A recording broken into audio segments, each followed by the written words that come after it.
মুসলমানের সম্মানহানি করা, তার গীবত করা, এটা হলো সবচেয়ে বড় সুদ। সুদ, রাসূল বলছেন সুদ তো হারাম, এই সুদের মধ্যে সবচেয়ে বড় সুদ কারো গীবত করা। 3 নম্বর, কোন ব্যক্তি যদি গীবত করে মারা যায়, গীবতের অপরাধ থেকে মুক্তি না নিয়ে কিয়ামত পর্যন্ত ওই ব্যক্তি তামার নখ দিয়া তার চেহারা আর তার বুক খামসাইতে থাকবে কিয়ামত পর্যন্ত।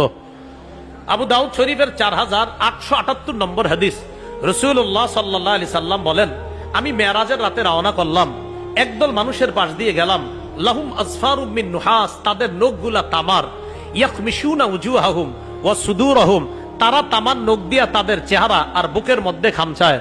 আমি জিবরিলকে বললাম, এরা কারা?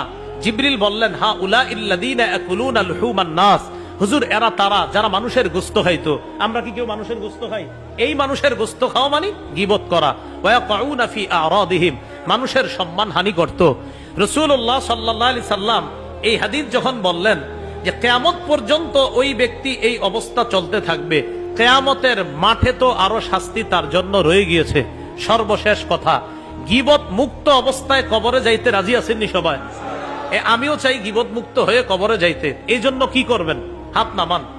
গীবত থেকে মুক্তি পাওয়ার উপায়, 1 নাম্বার, যদি আপনি যার গীবত করেছেন তিনি যদি জেনে থাকে যে আপনি তার গীবত করেছেন, উদাহরণ সহ বুঝেন, আমি তার গীবত করেছি, তিনি যদি জেনে থাকে আমি তার গীবত করেছি, তো তার কাছে আমি ক্ষমা চাইতে হবে যে আমারে মাফ করে দেন, আমি আপনার গীবত করছি। 2, আমি যার গীবত করেছি তিনি যদি এখনো জেনে না থাকেন, তাহলে আল্লাহর কাছে মাফ চাওয়া, আল্লাহ আমি তো উত্তরপাড়ার আব্দুর রহিমের গীবত করছি, আব্দুর রহিম এখনো জানে না, মাবুদ তুমি আমারে মাফ করে দাও। এই 2টা সূরত। তাহলে বান্দা জেনে থাকে